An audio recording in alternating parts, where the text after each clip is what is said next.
हरिः ओम् तत्सत्।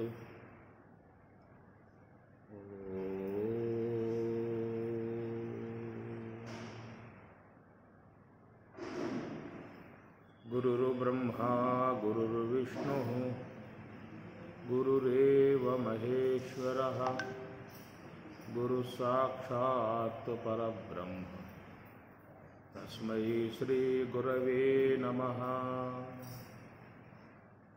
चैतन्यं शाश्वतं शान्तं व्योमातीतं निरञ्जनं नादबिन्दुकलातीतं तस्मै श्रीगुरवे नमः। कैवल्यामृतपानशिष्यविभवं स्वराज्यपीठस्थितं श्रीयादाटिनरहरशिष्यतिलकं वेदान्तविज्ञानदम् आत्मानात्मविवेकदत्तसुवचं श्रीलक्ष्मणार्योत्तमं पृथ्वीस्थानतुरीयमार्गगमनं चैतन्यमूर्तिं भजे। पृथ्वीस्थानतुरीयमार्गगमनं चैतन्यमूर्तिं भजे। పరమ పూజ్యులు పవిత్రాత్మ స్వరూపులు లోకోద్ధారకులు మహర్షులు తత్వవేత్తలు బ్రహ్మవేత్తలు నమస్కరిస్తూ శ్రీ స్వరాజ్యాశ్రమ వ్యవస్థాపకులు ప్రస్థానత్రయ భాష్యకారులు పరమార్థ జ్ఞాన ప్రబోధకులు ఉదార స్వభావులు బ్రహ్మలేన బ్రహ్మ జగద్గురు వేద లక్ష్మణార్య స్వాములకు నమస్కరిస్తూ శ్రీ స్వరాజ్యాశ్రమ పూజ్య మహాత్ములందరికీ నమస్కరిస్తూ ఉపనిషత్ ప్రవచనం స్కందోపనిషత్తు అచ్యుతోస్మి మహాదేవ తవ కారుణ్యలేశతః విజ్ఞానఘనయేవాస్మి శివోస్మి కిమతః పరం న నిజం నిజవద్భాతి అంతఃకరణజృంభణాత్ అంతఃకరణనాశేన సంవిన్మాత్రస్థితో హరిః సంవిన్మాత్రస్థితశ్చాహం అజోస్మి కిమతః పరం వ్యతిరిక్తం జడం సర్వం స్వప్నవచ్చ వినశ్యతి చిజ్జడానాం తు యో ద్రష్టా సోచ్యుతో జ్ఞానవిగ్రహః స ఏవ హి మహాదేవః స ఏవ హి మహాహరిః. స్కందోపనిషత్తు అయ్యా ఏం చేయమకు స్కందోపనిషత్తు దాదాపుగా కాశీలో ప్రారంభం చేసుకున్నాం. కాశీ సప్తాహం సాధన సప్తాహములో స్కందోపనిషత్తుని, ఎందుకంటే పరమశివుని క్షేత్రమై ఉన్నటువంటి కాశీ పట్టణం,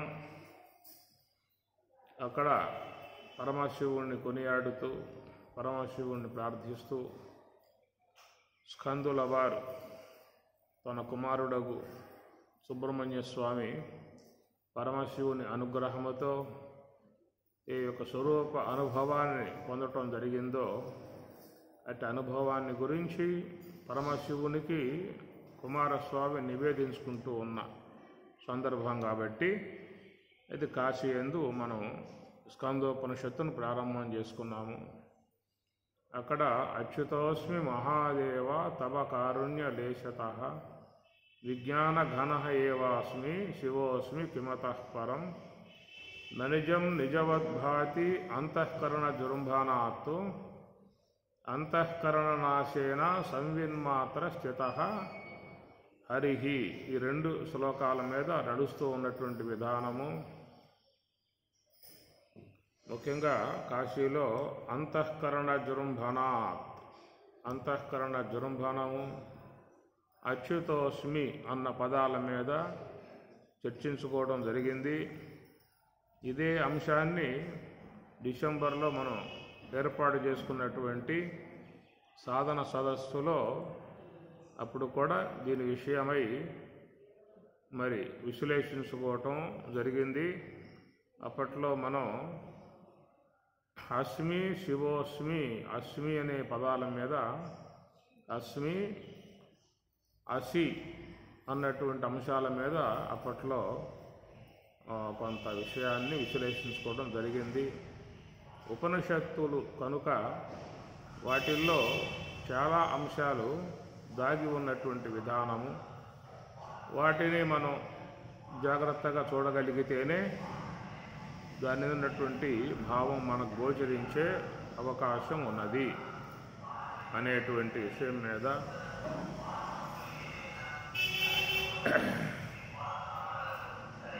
ఒక్కొక్క అంశాన్ని పరిశీలించుకుంటూ ప్రయాణం చేస్తున్నటువంటి విధానము. నిజం నిజవద్భాతి అంతఃకరణ జృంభణాత్ అంతఃకరణనాశేన సంవిన్మాత్ర స్థితః హరిః.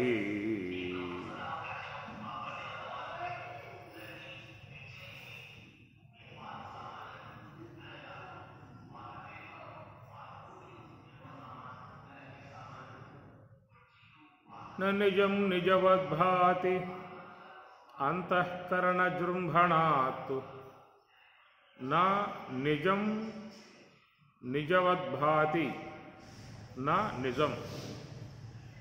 నిజం అని చెప్పనంటే వాస్తవం,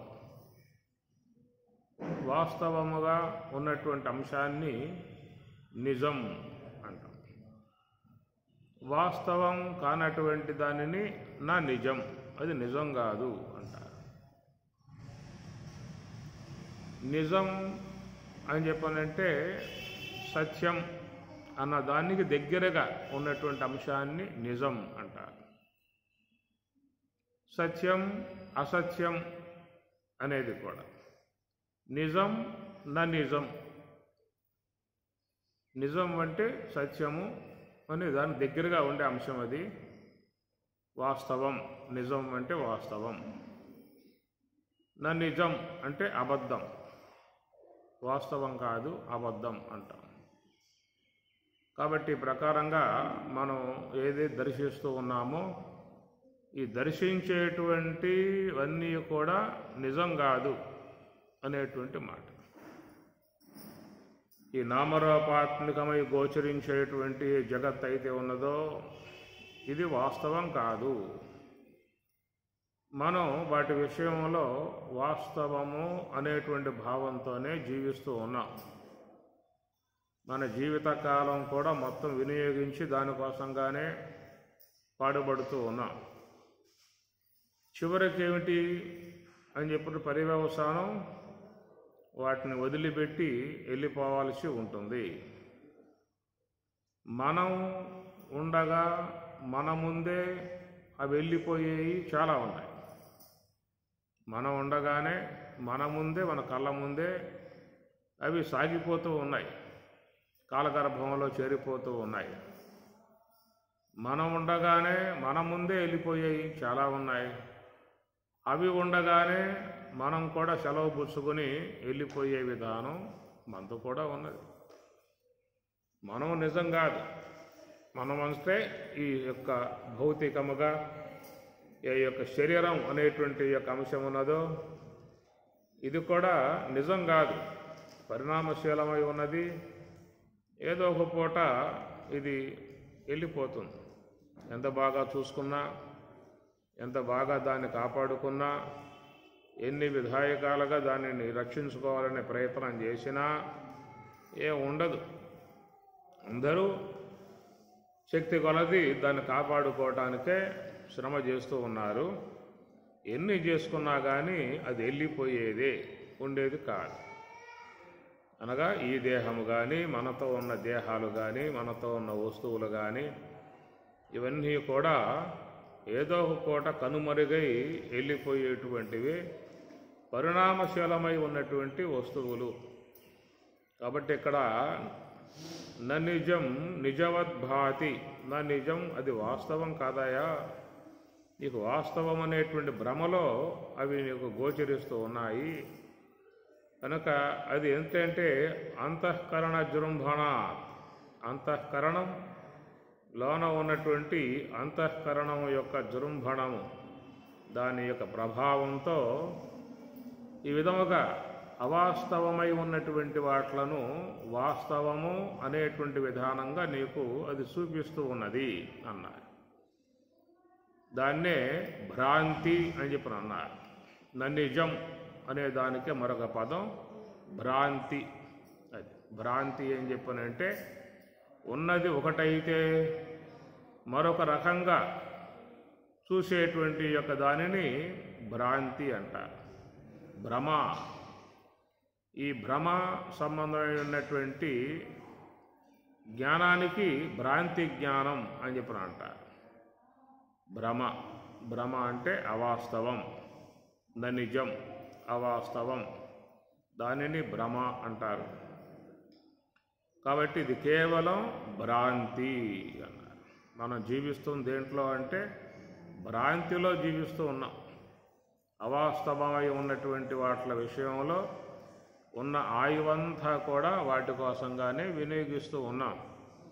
సత్యమై, నిత్యమై, శాశ్వతమై, అనంతమై, అఖండమై, ఆనందాత్మికమై ఉన్నటువంటి దాని విషయంలో ఏవైనా మన యొక్క కాలం, మన జీవితాన్ని, మన కాలాన్ని వినియోగింపజేస్తున్నామా అని చెప్పనంటే దాని విషయంలో మాత్రం మానవుడు జీరో, సున్నా చుట్టి పారేశాడు.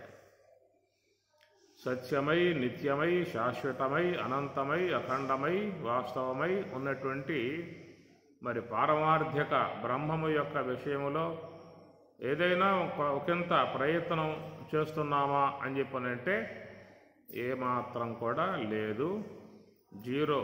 ఆ స్థలంలో జీరో మాత్రమే ఉన్నది. మరి అబద్ధముగా ఉన్నటువంటి, అవాస్తవమై ఉన్నటువంటి, కల్పన మాత్రమై ఉన్నటువంటి, మిథ్యాగా గోచరించేటువంటి వస్తువు యొక్క విషయంలోనే మన ప్రయత్నమంతా, మన యొక్క శ్రమంతా కొనసాగుతూ ఉన్నది.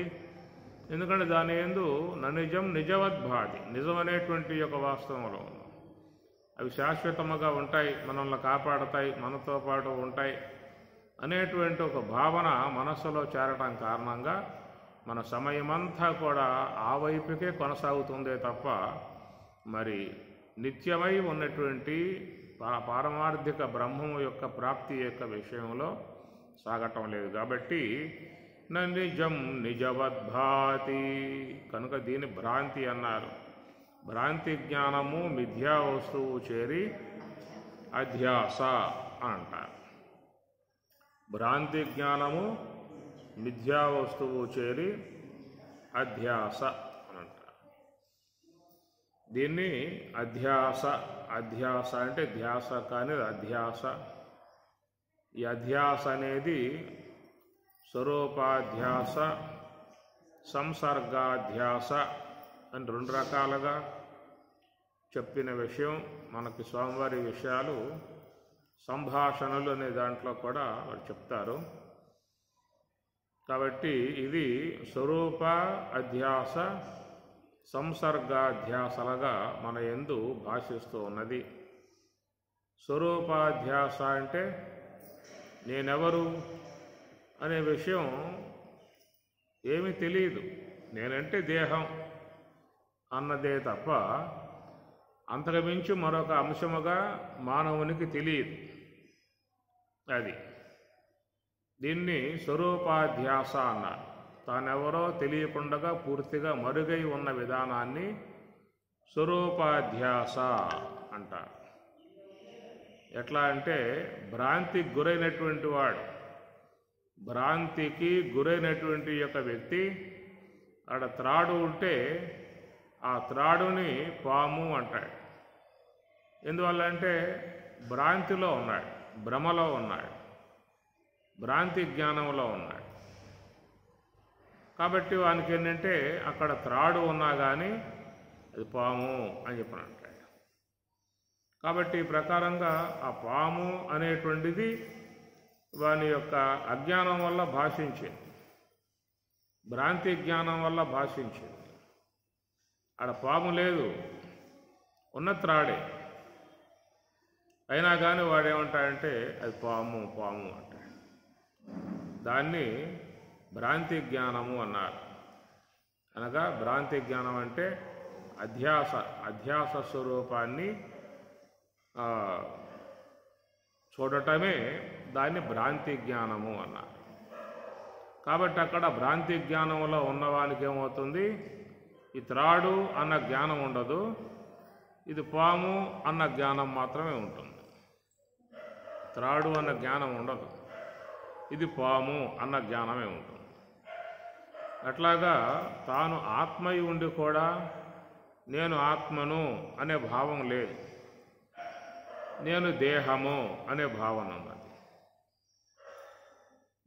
ఈ దేహము అనేది ఈ మధ్యకాలంలో వచ్చింది, ఈ మధ్యకాలంలో పోతుంది. ఆత్మ అనేది శాశ్వతంగా ఉండే స్వరూపం.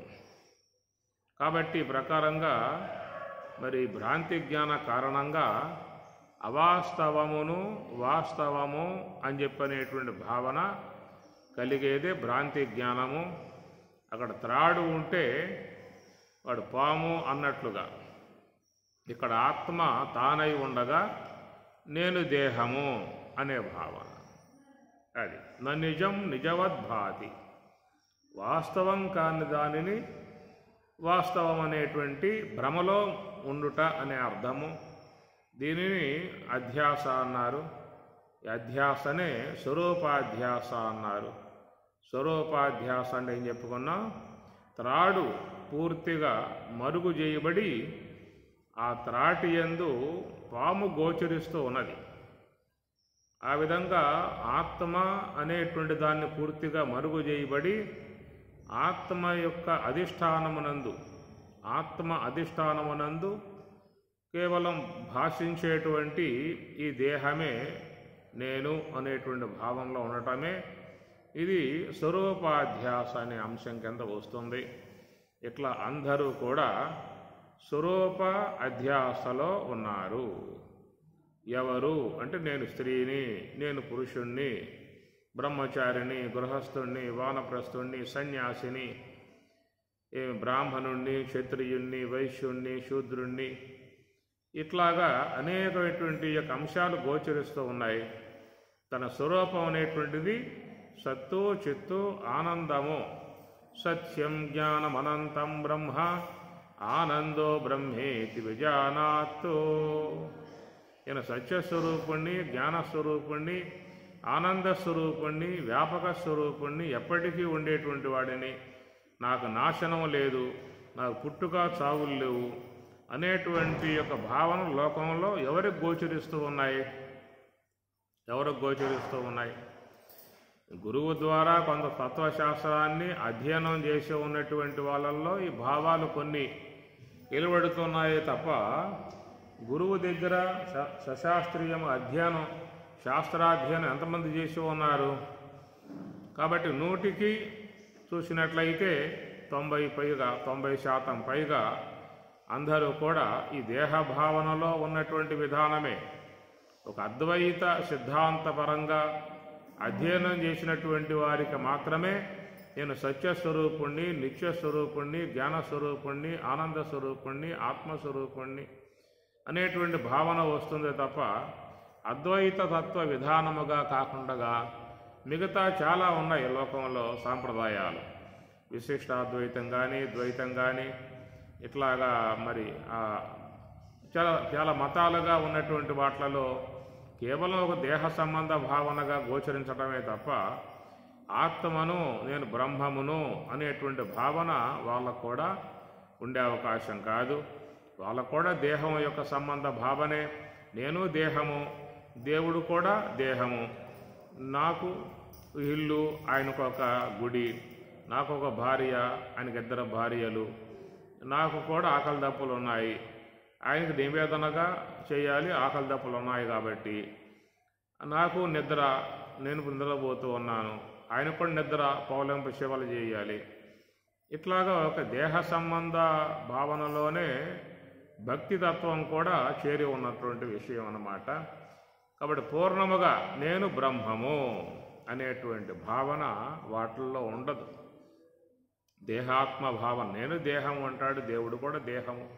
ఇట్లాగా దేహం యొక్క భావనయే గోచరిస్తూ ఉంటుంది. దాన్ని పరమాత్మ గీతలో కూడా ఖండించాడు. అవ్యక్తం వ్యక్తిం ఆపన్నం మన్యంతే మాం అబుద్ధయః పరంభావం అజానంతః మమ భూత మహేశ్వరం. అవ్యక్తం వ్యక్తిం ఆపన్నం, అవ్యక్తం ఇంద్రియ అగోచరమై ఉన్నటువంటి యొక్క స్వరూపం నేను. అవ్యక్తమై ఉన్నటువంటి యొక్క నన్ను వ్యక్తిం ఒక ఆకారం గలవాడిగా భావిస్తూ ఉన్నారు. వ్యక్తిం ఆపన్నం అంటే నాకు ఒక ఆకారం ఉన్నది, నేను కూడా ఆపదలు పొందేవాడుగా ఉన్నాను, నాకు ఒక నివాసము, నాకు కూడా ఒక ఆకారము, ఒక భార్య, బిడ్డలు, సంసారము, నాకు దుఃఖములు బాధలు వచ్చినట్లుగా ఆపన్నం, ఇవన్నీ కూడా భావించే విధానముగా ఉన్నది. మన్యంతే మాం అబుద్ధయః, మన్యంతే తలంచుతూ ఉన్నారు, మాం నన్ను, అబుద్ధయః అంటే వివేకము లేకపోవటం వల్ల, తత్వశాస్త్ర అధ్యయనం చేయకపోవటం వల్ల, అవాస్తవాలను అధ్యయనం చేయకపోవటం కారణంగా, కాబట్టి తాను దేహము యొక్క భావనతో ఉన్నాడు, నన్ను కూడా దేహం యొక్క భావంతో చూస్తూ ఉన్నాడు. వాడు ఆపదలు పొందుతూ ఉన్నాడు, నాకు కూడా ఆపదలు ఉన్నట్లుగా భావించుకుంటూ ఉన్నాడు అని పరమాత్మ గీతలో అబుద్ధయః మమ అని ఈ ప్రకారంగా మీకు గీతలో 2 సార్లు కూడా ఈ అంశాలు ఆయన గారు ప్రస్తావించడం జరుగుతుంది. మమభూత మహేశ్వరం, నేను కేవలం సమస్త జీవులకు అధిష్టానం, ఆధారం, వ్యాపక స్వరూపమై ఉన్నటువంటి యొక్క నన్ను ఒక సామాన్యమైనటువంటి యొక్క ఆకారముగా భావించటం ఏంటని చెప్పానంటే, వాడు ఏ భ్రమలో మునిగి ఉన్నాడో అదే భ్రమతో నన్ను కూడా చూస్తూ ఉన్నాడు అనేటువంటి భావన. కనుక ఈ విధముగా వాస్తవ అవాస్తవములు వెలికి తీయగలిగేటువంటి ఒక శక్తి ఒక అద్వైత భావంలో మాత్రమే, ఉపనిషత్తులలో మాత్రమే ఉన్నది. అటు ఉపనిషత్తులను అధ్యయనం చేయకుండా ఉన్నంత వరకు మానవుడు మరి ననిజం నిజవద్భాతి, అబద్ధమును సబద్ధముగా, అవాస్తవమును వాస్తవముగా అనే విధానముగా ఈ భ్రాంతిలో జీవించే విధానం వానికి ఏర్పడుతుంది. దీన్ని భ్రమ అని చెప్పని అన్నారు. ఉన్న వస్తువు ఒకటైతే ఇంకో విధముగా భావించేటువంటి ఒక భ్రమా సంబంధ విధానము లోకంలో సాధారణంగా భక్తులుగా ఉన్నటువంటి వాళ్ళకు కూడా చేరి ఉన్నటువంటి విధానం. కాబట్టి నాస్తికులు, చారువాకులు అన్నారు. కనుక వారు కేవలం ఈ దేహభావనే ఉంటుంది తప్ప వాళ్ళకి ఆత్మ, పరమాత్మ, బ్రహ్మం అనేటువంటి మాటలు వాళ్ళ దగ్గర లేవు. దాన్ని చారవాకులు అన్నారు, అవిశ్వాసులు అన్నారు, నాస్తికులు అన్నారు. కాబట్టి ఈ విధముగా చాలా వరకు మానవ సముదాయములో ఈ కోవకే చెందినటువంటి వారు చాలామంది ఉన్నారు. ఎక్కడ ఆత్మ, ఎక్కడ పరమాత్మ, ఎక్కడ బ్రహ్మము, ఎవరు చూశారు దాన్ని అని ప్రకారంగా ప్రశ్నించేటువంటి యొక్క విధానం చాలామందిలో చేరి ఉన్నటువంటి యొక్క అంశమే. కనుక ఎవరిని కదిలించండి, ఎక్కువగా ఆ మాటలే వస్తాయి. నువ్వు చూసావా, మనడు పుట్టినట్టు చూసావా, వాళ్ళ పుట్టుకలు ఉన్నాయా, ఈ పుణ్య పాపాలు ఉన్నాయా, ఇంకా ఇతర లోకాలు ఉన్నాయా, పరమాత్మ దేహం గట్ట అన్యముగా మరొక వస్తువు ఉన్నదా, నీకు అనుభవంలోకి వచ్చిందా, నువ్వు చూసావా అన్నటువంటి ప్రశ్నలు చాలా వరకు మనకి బయట నుంచి వస్తాయన్నమాట. దాదాపుగా చాలామంది ఈ దేహమే దృఢం, దేహ భావనతోనే ఉన్నటువంటి విధానం తప్ప మరి ఆత్మ అనేటువంటి అంశం మాత్రం వ్యక్తిలో రాకపోవటం కారణం ఏంటంటే అవిచారం కారణంగా ఉన్నటువంటి విధానం. విచారణ చేయాలి, విచారణ చేస్తేనే బయటపడతాయి.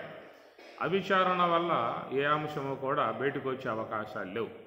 మామూలుగా లోకంలో జరిగే అంశములే అవి వెలికి తీయాలని చెప్పనంటే కొన్ని ఏండ్ల ఏండ్ల సంవత్సరముల పర్యంతం అవి లోన మూలుగుతూనే ఉన్నాయి.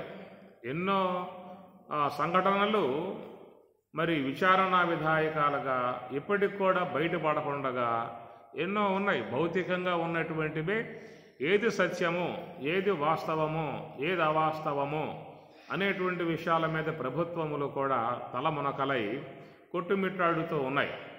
ఇంకా ఈ ఏళ్ల తరబడి గడిచిపోయినా కానీ అవి బయటికి రావటం లేదు. ఈ భౌతికంగా ఉన్నటువంటి ఈ యొక్క సంఘటన జరిగినప్పుడు ఆ సంఘటన యొక్క విధాయకాలుగా వాళ్ళు ఇన్వెస్టిగేషన్గా అన్వేషణ చేసేటువంటి వారికి ఇప్పటికి కూడా బయటపడటం లేదు. నీకు భౌతికంగా ఉన్నటువంటి యొక్క బావే బయటపడే పరిస్థితిగా లేదు. అవి కూడా అవాస్తవములే చాలామంది అయ్యే విధానాలు అన్నమాట. వాస్తవములు మరుగుబడి అవాస్తవములే వాస్తవములనే విధాయకాలుగా కూడా ఎంతోమందికి శిక్షలు పడతా ఉన్నాయి. జైల్లో వాళ్ళు మగ్గుతూ ఉన్నారు. నువ్వు చేసావంటరా అంటే నేను చేయలేదని చెప్పని అంటాడు. మరి శిక్ష అనుభవిస్తున్నావు అని చెప్పనంటే అట్లా అయిపోయింది పరిస్థితి అని చెప్పని అంటాడు వాడు. కాబట్టి ఈ ప్రకారంగా అవాస్తవములు వాస్తవములుగా చలామణి అయ్యేటువంటి విధాయకాలుగా నీకు లోకంలోనే భౌతికంలోనే చాలా బయటపడకుండా గుప్తముగా లోపలే ఉండి ఎంత విచారించినా కానీ పూర్ణంగా రాకుండా ఉన్న అంశాలే లోకంలో భౌతికంగా ఉన్నాయి. మరి ఆ ఉన్నప్పుడు అవి రావాలంటే పూర్తి విచారణ వాటికి చేయాల్సి ఉంటుందన్నమాట. మరి అట్లాగా పారమార్థికంగా ఉన్న విషయముగా ఈ భౌతికముగా ఉన్నటువంటి యొక్క అంశములు కొన్ని ఏళ్ల తరబడి బయటపడకుండా అవాస్తవములే వాస్తవములుగా భావించి బ్రతికేటువంటి బ్రతుకుగా మానవునికి ఉన్నప్పుడు ఇక పారమార్థిక విషయం ఇది అవ్యక్తము, ఇంద్రియ అగోచరము అన్నారు. ఇంద్రియ అగోచరమై ఉన్నటువంటి యొక్క అంశములను బయటకు తీయాలని చెప్పానంటే ఇది కూడా విచారణ చాలా అవసరమై ఉన్నది. కాబట్టి దాని విషయంలో మహాత్ములు విచారణ చేసే ఉపనిషత్తులు అనేటువంటి వాటిని మనకి అందించారు. భగవద్గీత కానీ ఉపనిషత్తులు కానీ బ్రహ్మసూత్రములు కానీ ఇవన్నీ కూడా ముఖ్యంగా బ్రహ్మసూత్రాలు వస్తే విచారణ అంశం ఏది వాస్తవము ఏది అవాస్తవము అని సత్యాసత్యముల మీద విచారణ చేసేటువంటి విధానమే బ్రహ్మసూత్రములు ప్రధానంగా ఉన్నటువంటి యొక్క విధానం అన్నమాట. కాబట్టి అప్పట్లో మహాత్ములు పారమార్థిక అంశాన్ని బాగా వాళ్ళు విచారణ చేసి తపస్సు చేసి వాట్లను వెలికి తీసుకువచ్చి మన ముందు ఉపనిషత్తులను ఆవిష్కరింపజేశారు. అలాంటి యొక్క వాటిని కొంతైనా మనం విశ్లేషణ చేయగలిగితే మనకు వాటిల్లో ఉన్నటువంటి అవాస్తవాలు గోచరించే అవకాశం ఏర్పడుతుంది.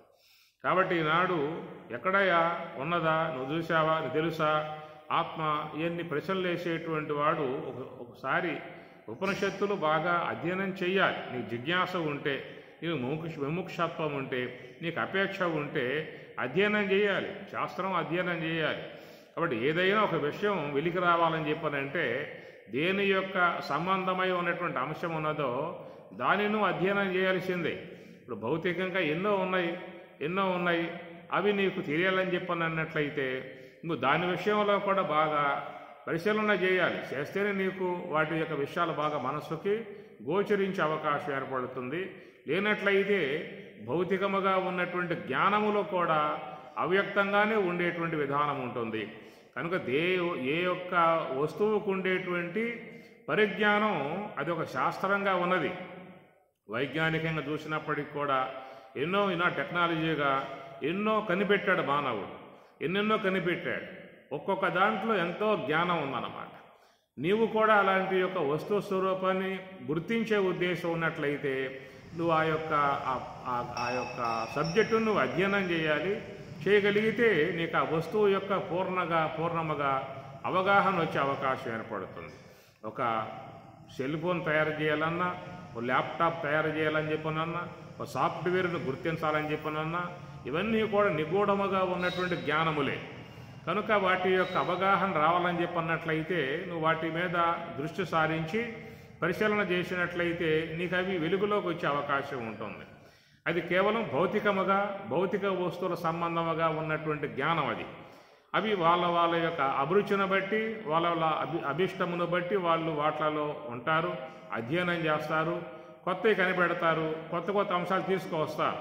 కాబట్టి ఇవన్నీ కూడా శ్రమతో కూడిన పని, సాధనతో కూడిన పని. ఎంతో వాడు దాంట్లో ప్రావీణ్యత ఉంటే తప్ప అవి గుర్తించే అవకాశం లేదు. అది భౌతికముగా ఉన్నటువంటి అంశాలే. ఎంతో కాలం ప్రయాణం చేయాలి, ఎంతో కాలం అధ్యయనం చేయాలి. ఒక పూటతో కాదు, 2 పూటలతో కాదు, సంవత్సరాల పర్యంతం అధ్యయనం చేయగలిగితేనే నీకు భౌతికంగా ఉన్నటువంటి అంశాలు కూడా గోచరించే అవకాశం ఉన్నది. ఏ విద్య అయినా కానీ దాని యందు పూర్ణముగా మనసును పెట్టి అధ్యయనం చేస్తేనే నీకు అది స్వాధీనమవుతుందే తప్ప దాంట్లో ఉన్న విషయం నీకు గోచరించే అవకాశము లేదు. అట్లాగా పారమార్థిక విషయంలో కూడా సత్యాసత్యాలని నిగ్గు తేల్చగలిగేటువంటి విధానము తత్వశాస్త్రానికి ఉన్నది. దాన్ని నువ్వు అధ్యయనం చేయగలిగినట్లయితే దాంట్లో ఉన్న వాస్తవాలు బయటపడే అవకాశం ఉంటుంది తప్ప అదేది కూడా అధ్యయనం చేయకుండా దాంట్లో ఉన్నది, దీంట్లో ఉన్నది, నువ్వు చూసావా, వాళ్ళు చూశారా, ఇలాంటి పై మాటల వల్ల ఏమీ తేలే అవకాశాలు కావు. ప్రతి ఒక అంశము కూడా చాలా లోతైనటువంటి వాటితో చేరు ఉన్నటువంటివే. ఈనాడు వైజ్ఞానికంగా ఎన్నున్నాయి చెప్పండి. ఒక్కొక్క దాన్ని తీసుకుంటే ఎంతో కాలం దాన్ని అధ్యయనం చేసే తప్ప నీకు అంశం నీకు గోచరించదు. అట్లా ఉన్నాయి లోకంలో. ఈ భౌతికంగా ఉన్నటువంటి విజ్ఞానం కూడా అంత లోతుగా ఉన్నటువంటి విధానాలే. అట్లాగా మహాత్ములు కూడా ఆ తాత్విక విషయంలో వాళ్ళు ఎంతో శ్రమ చేశారు, ఎంతో సాధన చేశారు. ఆ సాధన ఫలితముగా వాళ్ళు గుర్తించినటువంటి అంశములు మన ముందు ఆవిష్కరింపజేశారు. అవే శాస్త్రములు అని చెప్పని అన్నాం. అవి ఉపనిషత్తులు, అది బ్రహ్మసూత్రములు, ఇత్యాది గ్రంథాలు ఎన్నో కూడా మహాత్ములు ఉంచారు. కాబట్టి అవి మనం అధ్యయనం చేయకుండా ఉన్నట్లయితే అవాస్తవములనే వాస్తవము అనేటువంటి భ్రమలో జీవించాల్సిన పరిస్థితి ఉంటుందన్నమాట. కాబట్టి దేన్నైనా కానీ మనం హేళన చేయటం కానీ, ఎగతాళి చేయటం కానీ, అపనమ్మకంతో దాన్ని కొట్టేయటం కానీ చేసుకోవటం వల్ల ఏమవుతుందంటే జన్మ నష్టం. అవిజ్ఞాతే జన్మ నష్టం, విజ్ఞాతే జన్మ సార్థకం అని చెప్పని అన్నారు.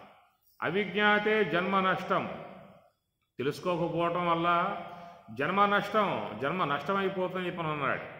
అంటే అవిజ్ఞాతే అంటే ఈ విషయంలో భౌతికమై ఉన్నటువంటి వస్తు విషయం కాదు.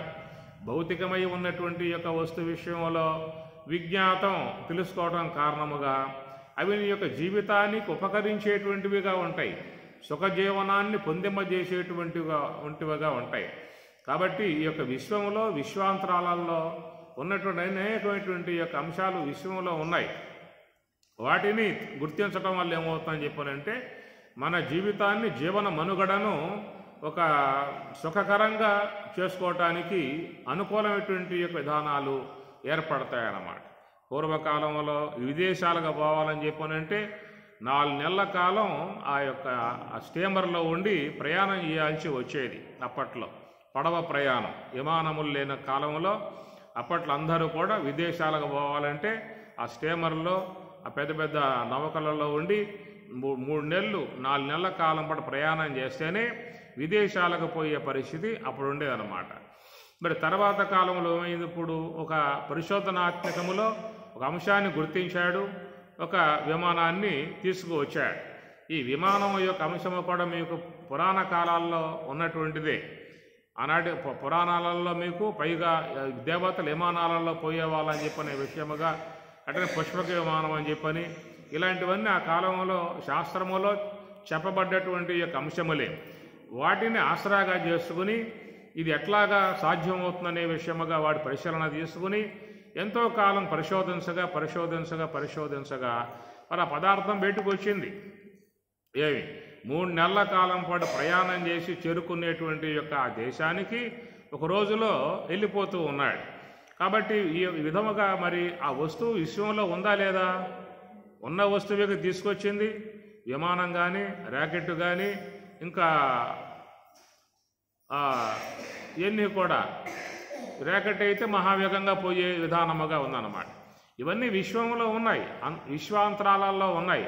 ఆ విశ్వాంతరాలలో ఉన్నటువంటి వాటిలను వీడు బాగా పరిశోధించి కనుక వారి ఎట్లా సాధ్యమయ్యే అవకాశం అనే విషయముగా ఆ విశ్వ పదార్థాలనే వినియోగించి దాన్ని ఎలికి తీసుకురావటం కారణముగా సులభముగా ప్రయాణం చేసే అవకాశము ఏర్పడుతుంది. కాబట్టి ఈ ప్రకారముగా ఒక అంశాన్ని బయటికి తేవాలని చెప్పానంటే ఎంతో కాలం పరిశీలన చేస్తేనే అది మన బయటికి వచ్చేటువంటి యొక్క అంశం అన్నమాట. కాబట్టి ఈ ప్రకారముగా నిజం నిజవద్భాతి, కనుక నిజం అనేది ఉన్నది, ఆ నిజం బయటికి రావాలని చెప్పానంటే అంత తేలికైనటువంటి విషయం కాదు. నిజం అబద్ధాలు ఉన్నాయి చూసారా, అవి ఎమ్మటే ఆకట్టుకునే అవకాశం ఉంటుంది. అబద్ధాలకి ఉన్నటువంటి పవరు మనం చూస్తే లోకంలో చలామణి అవుతుంది. ఇప్పుడు కాలంలో చాలా వరకు అవే చలామణి అవుతూ ఉన్నాయి, అవే వ్యవహారంలో ఉన్నాయి, అవే మనుగడతో ముడిపడి ఉన్నటువంటివి ఏవి అంటే అబద్ధము, నిజం, ఇవే ఎక్కువగా కొనసాగుతూ ఉన్న విధానము.